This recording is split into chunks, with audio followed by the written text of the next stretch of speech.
Alright, so we've touched on linear algebra and how it relates to quantum computing, actually, how it forms the fundamentals of representing spin, and a number of other quantum mechanical properties. And so, in order to do that, actually, in order to dive a little bit further into quantum computing as a whole, let's talk a little bit about the mathematics of spin.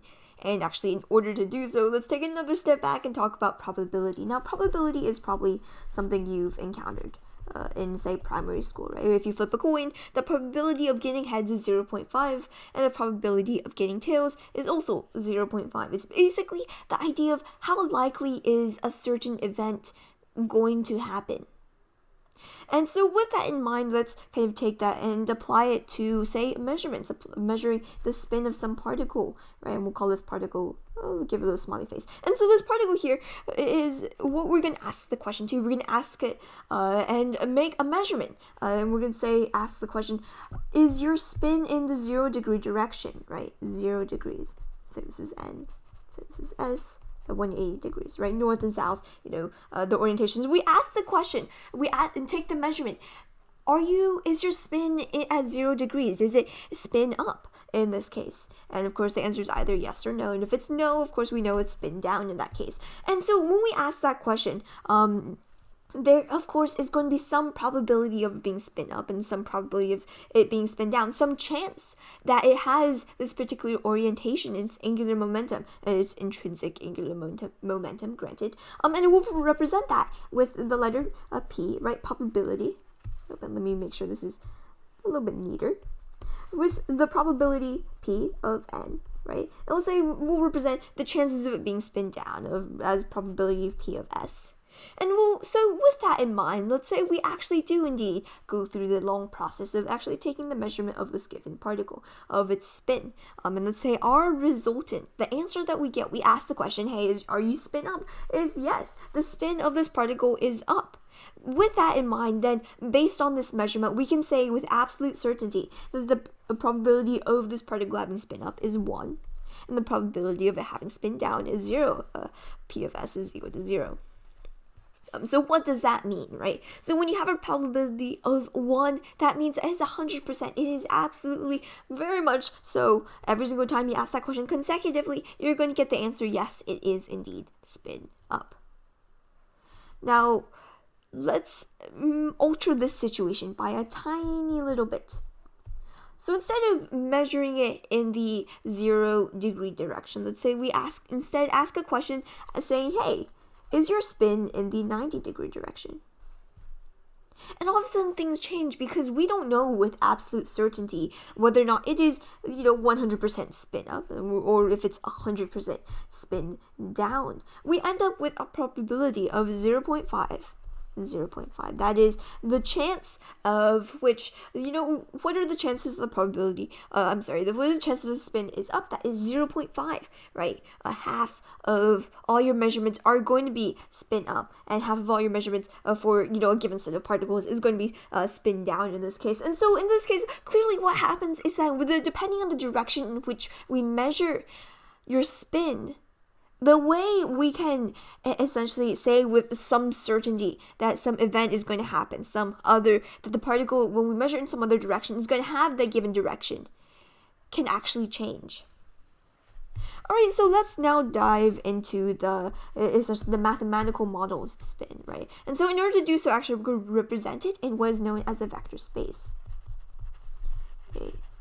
And now this vector space, and in this case, we're just going to be considering a two-dimensional vector space, right? 2D, right? Two-dimensional. And furthermore, when we consider this kind of two-dimensional vector space, what we're actually going to be doing is, in this case, we're going to be restricting it to just a two-dimensional vector space composed of only real vectors. Of course, if we do get a little bit more complicated kind of calculations, we may end up considering a complex set of all the possible vectors, but here we're just going to be talking about all the possible real number vectors. Keep in mind, this 2 just refers to, we're talking about two-dimensional space here, and this R, right, is a symbol for real numbers, and that's basically just numbers that actually exist. If you look on the number line of some sort, there's a chance you can probably figure out a way to pinpoint where that particular real number is. So what is not a real number would be considered like I, where I is like the square root of -1. That's a very much so, a complex number in this case. So, of course, we're just going to be talking about real numbers here in a two-dimensional vector sense. Furthermore, we aren't going to be talking about all the real number vectors out there. Actually, we're just going to be talking about unit vectors. And so we've just kind of restricted the precisely what types of vectors that we will be discussing in this case here, right, using these kind of 3 criteria. So with that in mind, let's begin and consider some vector v, right? So we're given a vector v. What we've shown is that this vector v, with being a unit vector, essentially implies that it is composed of some 2 values, right? It's 2-dimensional again, c1 and c2, where c1 squared plus c2 squared equals 1. This is just basically an inherent property, not inherent, but basically an essential property of a unit vector that we've established earlier. And so when we're given this particular vector, we'll keep this kind of property right here in mind, and we'll save it a little bit later. And we'll come across it in just a few moments. All right. I'll rewrite that in a little bit later. Now, with that in mind, let's kind of talk about essentially choosing a direction to measure the spin in. So when we have that particle, let's go back to that little particle drawing that we had, right? And we want to ask that question, hey, is your spin in such and such degree? What we're actually doing, if we say, are you pointing this way? Is your spin this way? We ask in each direction, right? What we're actually doing is we're choosing some orthonormal bases to represent the spin in. And actually, more specifically, we're talking about some sort of ordered orthonormal bases. Keep in mind, an orthonormal basis is composed of a set, essentially, of vectors, essentially, that are mutually orthogonal to one another. From a geometric 2-dimensional perspective, that's kind of like saying that they end up kind of being perpendicular to one another, if you want to kind of think of it that way. Now, with this ordered orthonormal bases, note that we are using the word ordered here, meaning that when we want to say some set of orthonormal bases, and we'll call them B1, and we'll call them B2. Oops, that should be 2 right there. Right, the order does indeed matter, so we're going to put a parenthesis around it. If we had instead, say, a set of brackets, curly braces, actually, in this case, whatever order the vectors are in doesn't entirely matter. Now, for convenience sake, we're also going to say, all right, so whenever we have some set of vectors right here, we're going to refer to the vector in the first position. We're going to call it a north, right? And we're going to call this vector in the second position. We're going to call it south, so N and S, just to kind of simplify things just by a little bit. Right now, just write that on the top. Now, as we've shown previously with this given particle, regardless of whatever direction we're measuring its spin in, we can always call it some vector v. Right? Let me make sure the color is correct. Some vector v. And furthermore, what we've shown is that we can represent this as the linear combination. Oops. Yeah, so we can represent it as the linear combination of this particular vector, based on some orthonormal bases. Keep in mind, we're pulling the B1 and B2 from the orthonormal bases, the ordered orthonormal bases, if you want to refer to it as its full name. Of course, full names can be kind of tedious to kind of refer to, so I'll just call it orthonormal bases. Okay, here on out, what we know is that we can refer to it as a linear combination of these, regardless of what that vector may be. Furthermore, what is quite curious is that we know that this vector, right, is composed of C1 and C2, and what we do know and what we established earlier is that C1 squared plus C2 squared is equal to 1. And if this doesn't quite look familiar, that's probably because I didn't really write it out absolutely previously before. And let me clear up the space just by a tiny bit. But essentially what we're looking at here is that we're looking at some probabilities.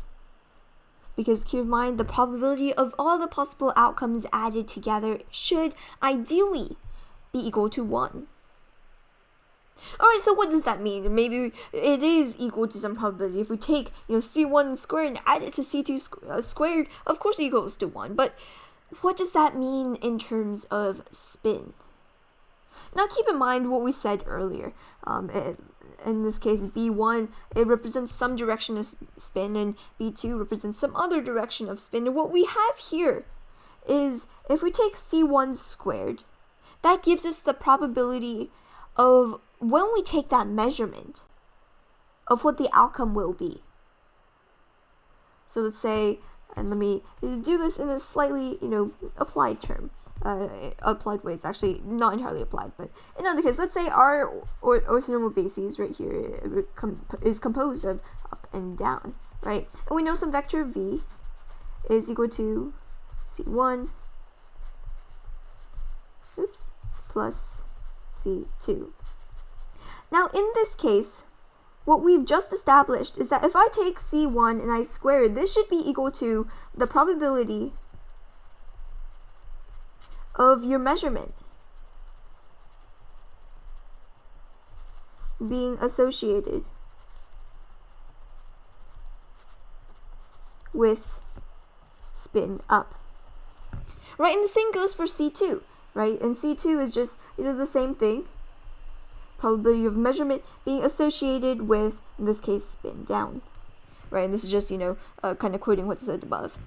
And so with that in mind, this actually forms what is known as a probability amplitude.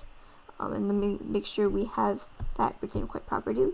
So if we were to go from, much more proper terms, right? What we have here, right, this V can be composed of C1, B1 plus C2, B2. This here, right here, is known as a spin state, or state vector, or state depending on what you want to refer to it as, right? So we'll call this spin state, and we may refer to it in several ways, but this is kind of the formal name for it. And now when we have that, and we have C1 and C2, C1 and C2 are what are known as probability amplitudes. Now, there's a couple things to keep in mind here. C1 and C2 can actually be both either positive or negative, and they don't actually refer to the exact probability itself. It's important to keep in mind, right, that C1 squared is the probability. C2 squared, right, is the probability of this particular direction being the outcome of our measurement. So these are the probability amplitudes. This is the probability of, some direction. And this here is your spin state. Alright, so going on from there, right?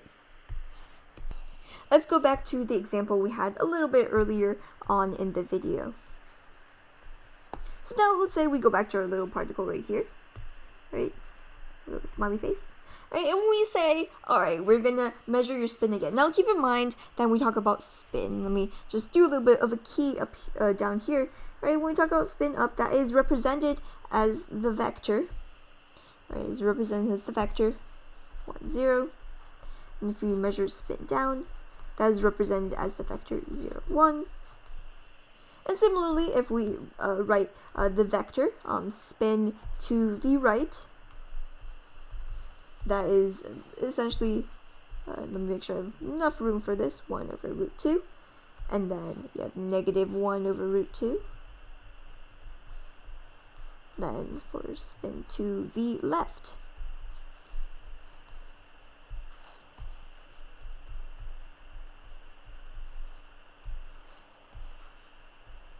you have such a case here. Alright, and let me shrink this down. Oops, make sure we have just enough space for it. Alright, and that's just kind of a key, just in case you want to reference it. Now, when we take that particle and we measure it, right, let's say we begin again by measuring, alright, and asking the question, is your spin directed in the upwards direction? And let's say in this case that we end up with some vector, and we can say it's a spin state, right? The spin state of this particle. We may not know precisely what it is quite yet, but let's say its spin state is C1 pointed upwards, plus C2 pointed downwards. Right? That's a spin state. In this case. And so we know that the probability of being diverted upwards is just C1 squared, and the probability of your particle, if you send it through, the Stern-Gerlach apparatus with it being diverted downwards, is C2 squared. Right? Quite straightforward, essentially what we just said, kind of reiterating the same kind of concept. Now, if we were instead to write this in terms of numbers, so let's say we did indeed conduct that measurement. Let's say we ended up again with the same result. We know for a fact that this particle is measured and given to have a spin up. We know that is its intrinsic angular momentum, right? Kind of, fancy term right there. Anyway, so we know that its spin is pointed upwards, right? So in this case, C1 and C2 kind of change, right, in this case, because we know C1, we know it has a high probability, it's 100%, absolutely, that it's going to be pointed upwards, right? The probability of 1, all right, and the square root of 1 is equal to 1, essentially. So that's what C1 is, and because we know that it is not at all going to be pointed downwards, we know that should be indeed 0, and so this becomes your spin state of this particle after we've measured it. Your spin state is given as spin up plus 0 times spin down, which is equal to just 0, and we can kind of just leave that out. Right, and so that becomes your new spin state right after your measurement. Now, if we were to repeat the same exact experiment over and over, ask that same question, what direction is your spin? Is your spin pointed at 0 degrees? Is it spin up? We will always get that same answer. And of course, if you conducted this experimentally, ideally this should indeed be the case. Now, if we were instead to first measure it and ask the question, hey, is your spin, pointed upwards? Is your spin somewhere in the vertical direction? If we then to change the question and ask and measure the spin in the horizontal direction, right? And horizontal being, 90 degrees in either way, this probability, the way we represent it, is indeed going to change. Right, and let me clear the board very briefly again. Right, and let's take what we know. So we know that it's going to be spin up, right? And we want to represent it as and I'm just using a slightly different set of variables here to avoid confusion. Some linear combination of spin right and spin left. Oops, this should be a vector. Right, and so we want to solve for x1 and x2. Now, what we established a little bit earlier in some of our earlier kind of linear algebra calculations, that if we take some matrix A and we essentially define it as stacking your two, as essentially taking your your vectors, and putting them right next to each other. So we have spin to the right, spin to the left. Just put a little comma there for now. Right, which is basically going to give us something along the lines of 1 root 2 over negative 1 over root 2, right? And then right next to it we have 1 root 2 and 1 root 2. And we established earlier is that the shortcut method of solving for x1 and x2 is to take A transpose and multiply it by your vector v of whatever linear combination that you happen to have in this case. In this case, we have spin up, right? And that the resultant values essentially should be equal to x1 and x2, right? And if you end up, writing out the entire calculations, let me clear the board again. Right, and if you end up writing out the entire calculations again, the shortcut method, A transpose, multiplied by your vector, in this case we know that it is, its orientation is given as up after we measured it.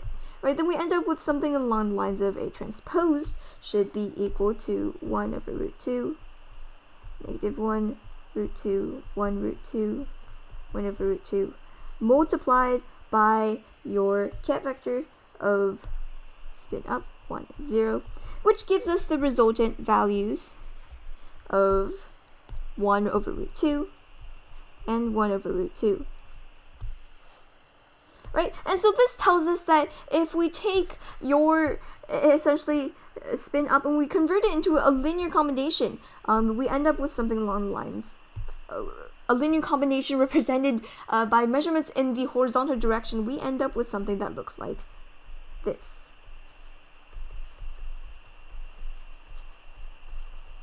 Right? And we've simply just solved for x1 and x2 in this case. And so kind of following and going further on in that sense, let's calculate the probability of the spin of this little particle. We haven't quite named him yet. We should probably name him Bob or something. Of this probability of our particle Bob being after being measured, having spin, let's say spin to the left. Right, spin to the left. And what we established earlier is that if you take this value and you square it, that should be equal to our probability. Let's do a little bit of a check here. Let me use the green color again. Right, so if we take 1 over root 2 and we square, that is equal to 1 over 2. And so the probability of it having spin left is equal to 1 over 2, 1/2. Alright, so going off from there, let's double check and let's make sure that if we square these two and add them together, this should equal 1. Again, 1 over root 2 squared is equal to 1/2. So then it just becomes 1/2 plus 1/2 is equal to 1 whole. And so that does indeed check out in this case. And so simply put, just in, verbal terms, the probability that measuring the particle in the horizontal direction, the problem will result in the spin jumping to the left is equal to 1/2. And the same goes for if the spin was, we're considering something that goes to the right.